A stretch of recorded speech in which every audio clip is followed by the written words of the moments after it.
Hello, everyone, and welcome to another episode of SPS Spotlight. I'm your host, Azell Cavaan, and today we will be talking with one of our assistant principals. We are joined by Mr. Robert Porter, who is an assistant principal at Springfield Public Day High School. This year marks his fourth year in that role, and it's a very special start to the school year for him this year because he is published. His work has been published in a recently published book, which is entitled Equity by Design, Delivering on the Power and the Promise of Universal Design for Learning.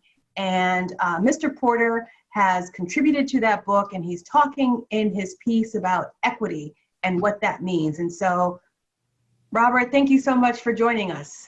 Thank you, Azell, for having me. Congratulations on having your piece published. I guess my first question for you is,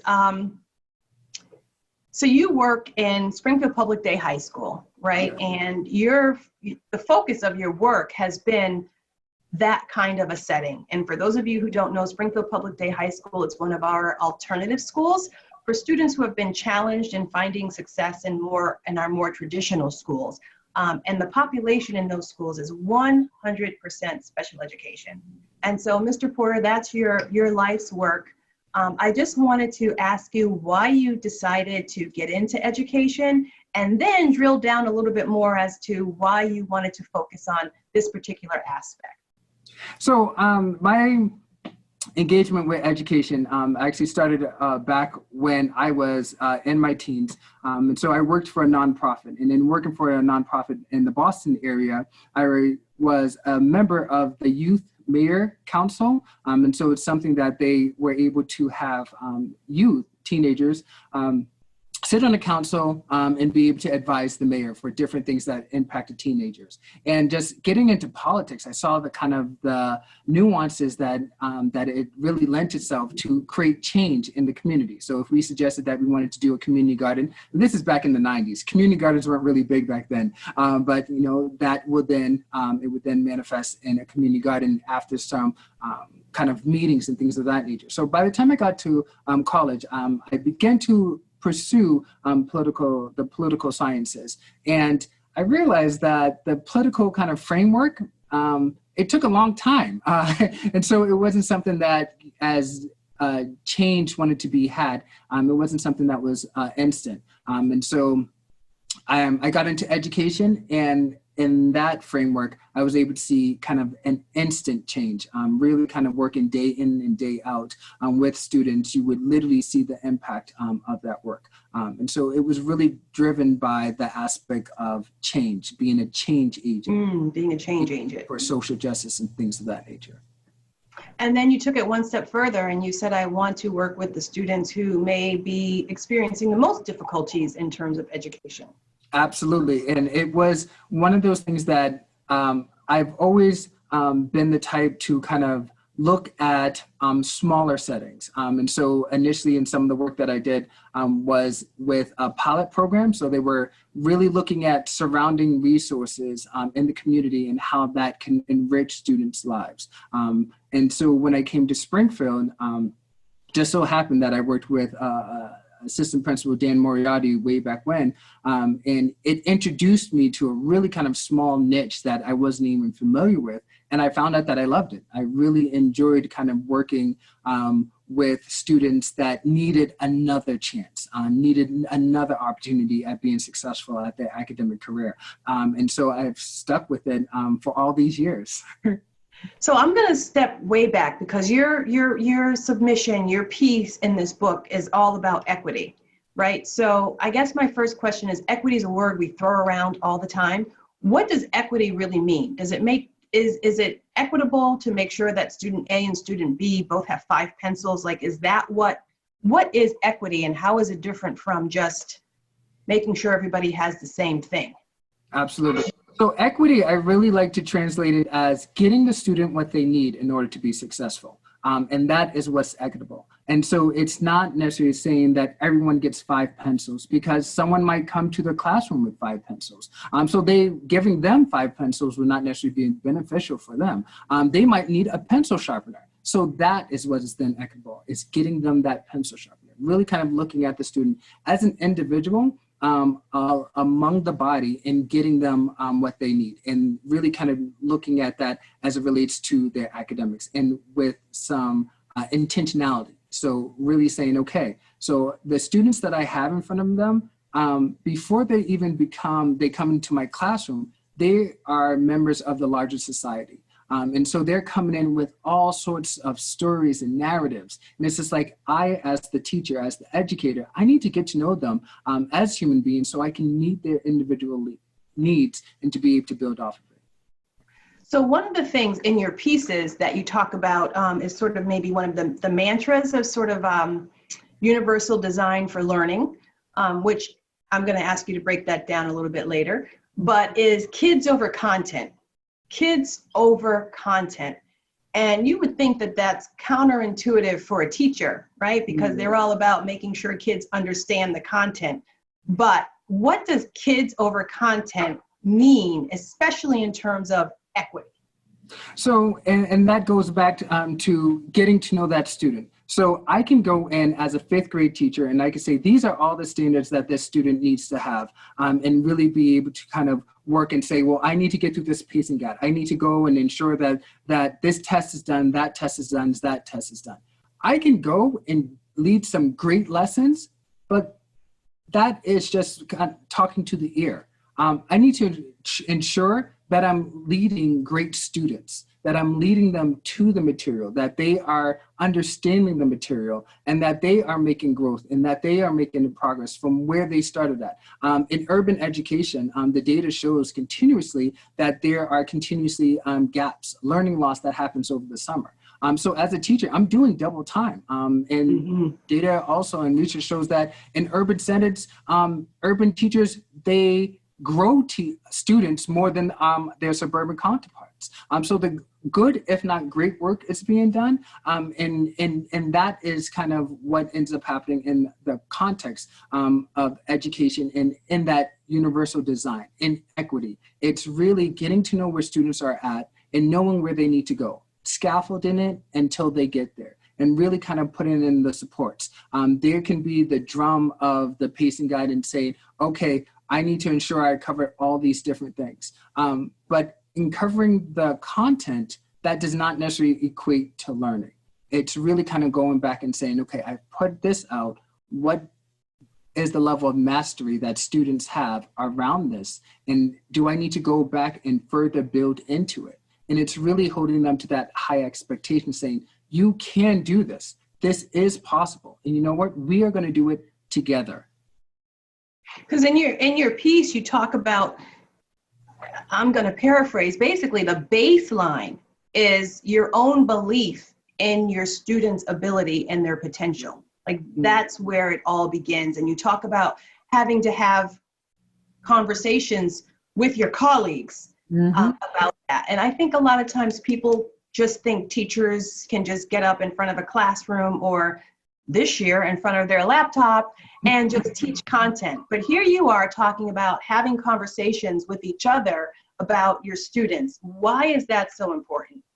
So the reason why that's important is because that's the starting point.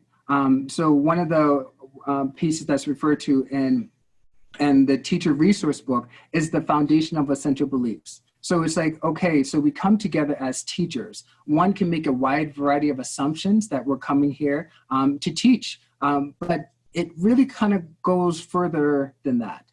It says, okay, what is it that we believe about students that we are teaching? And with that belief, how does that translate into our actions? Because if we say, as odd as it sounds, we can say that we care for students, but what does that care actually look like? Does that care actually look and translate into getting that student spending an extra half an hour on a particular topic? Does that care look like listening to the students? So it's like, what is the translation of these kind of communal words that we have? And so there's a wide variety of words that is thrown around. However, as a community, being able to define that and then doing actions that really support that. Do you believe students can pick up on that? Do you believe it helps learning in any way? In the piece, it talks about Rita Pearson, and she talks about that students, they can translate if a teacher actually cares for them, and they're not going to learn from someone that does not necessarily care for them. They're just it's gonna disconnect. There has been data that has been put out by Springfield about the engagement level and how it decreases over a child's educational career. So in the elementary years, the students are spending all day with this one person. So they're building ties and they're building trust, they're building social capital. In middle school, they begin to go to different teachers. And then at high school, they might see a teacher for 45 minutes every other week. And so it's really looking at how can we still increase the level of care that students are able to receive from teachers so that they will remain engaged throughout it. So this is 2020. Mm-hmm. We started the school year. We are remote, at least for the first marking period. How have you, as assistant principal, worked with your staff to make sure that that is imbued through the laptop, that comes out, that they form relationships with students? And then I want to piggyback on that because you're really focusing on equity in your piece. And there's a lot that you have to consider when you're going to remote education in a city like Springfield, where we are an impoverished community. And so technology and access to technology may be challenging. And also your student population is 100% special education. So those are two issues about equity. So my question is threefold. One is how do you have a sense of caring and build a relationship with students during remote education? And then also, how did you guys prepare to make sure that, you know, it was an equitable experience for your students? All right. So as it's threefold, I want to make sure I capture everything. Right. Okay. But for that initial part of the translation of what the work that we have done in person, now doing that remote, we were very intentional. We did a whole exercise as a staff to say, okay, what did it look like for us when we cared in person? So we went brainstorm, we talked about characteristics and attributes and things of that nature. And then I had staff break out in groups and say, okay, how can we care at a distance?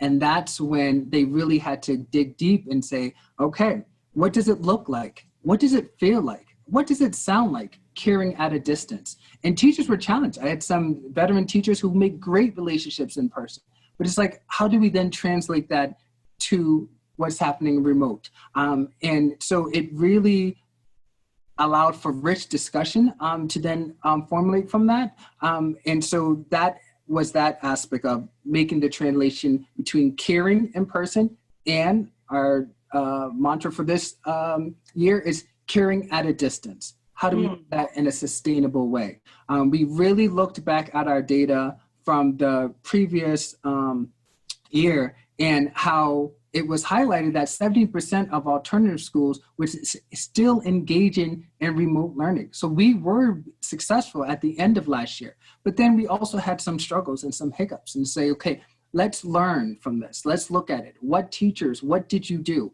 Let's look at some best practices and let's see if we can translate that into best practices for this year. When it comes to the preparation for students and being able to sustain the equitable aspect of things with the technology and all the different hurdles, we're really looking at our counselors. We have a great counseling team, and the adjustment counselors. They're right now strategizing and planning of how to do orientations, how to get it to and looking at individual students. So we have a smaller kind of caseload. We know the needs are so high. We're also looking at community partnerships that we have and utilizing those community partnerships to bring them in to reach our hard to reach students in hard to reach families. So we're looking at a wide variety of resources. And one of the key things, as the counselors are quick to point out, relationships. It becomes crucial to the work of demonstrating that we care. So if we are calling just to see if the child is online and to do X, Y, and Z, we forgot the humanity aspect of it. We forgot that everyone has to put on a mask and everyone puts on a mask in order to go to the store.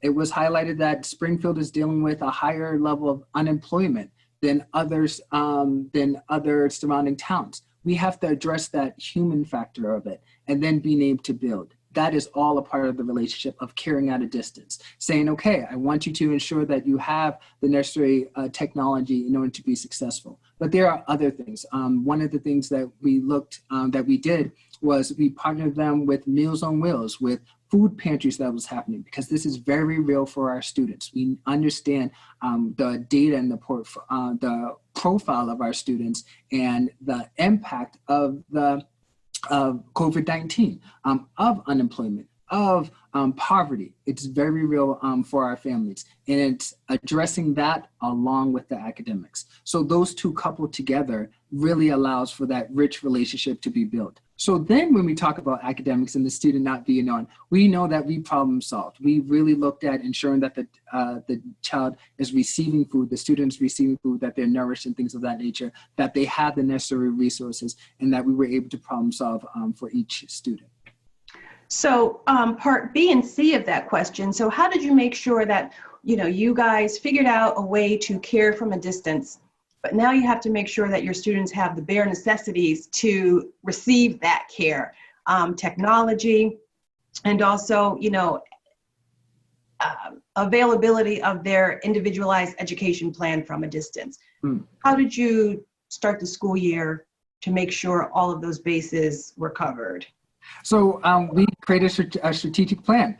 We literally took our 78 students and we literally planned for each individual student. So we looked at the resources that was available. We ensured that we had an accurate list of who had a computer, who did not have a computer. We used a variety of different surveys to get that information from families in order to accommodate their necessary needs. Teachers right now are going through their IEPs and saying, okay, who needs, so I noticed in their IEP, their accommodation is to have a paper test. How are we going to address that? So it's really kind of taking those individualized educational plan, exploring those, taking the data that we got from the variety of parent surveys, exploring that, and looking at the resources that the district offered, and really kind of exploring that and pairing people to in order for their needs to be met. Excellent. Well, I certainly wish you and your staff and your students and your families a wonderful fall of 2020 and beyond, the whole school year for 2020-2021. Again, congratulations on your excerpt in the book, which is entitled Equity by Design, Delivering on the Power of Promise of Universal Design for Learning. Just before we go, I did say earlier that I needed you to break down what does universal design for learning actually mean in layman's terms. It just means just being intentional, saying, okay, if you go to the grocery store and you're going grocery shopping, you create a grocery list and you say, okay, I'm going to do this, this, and this. Some people actually take it further and meal plan. And based off the meal plan, they go and get their ingredients. And so universal design is just doing exactly that, saying, okay, the students needs to learn, let's create that list, and let's meal plan around this. Let's create, okay, what lessons are we going to do in order for this child to be successful? And it's really being intentional around including the child's voice, including the child's identity, including the child's narrative. And that's what universal design is. And there's power and a promise for success when you do that. Absolutely. Well, thank you for joining us, Mr. Porter. I appreciate your time with us here today. Again, you've been watching SPS Spotlight. We have been spotlighting Assistant Principal at Springfield Public Day High School, Mr. Robert Porter. Enjoy your day. Thank you for watching.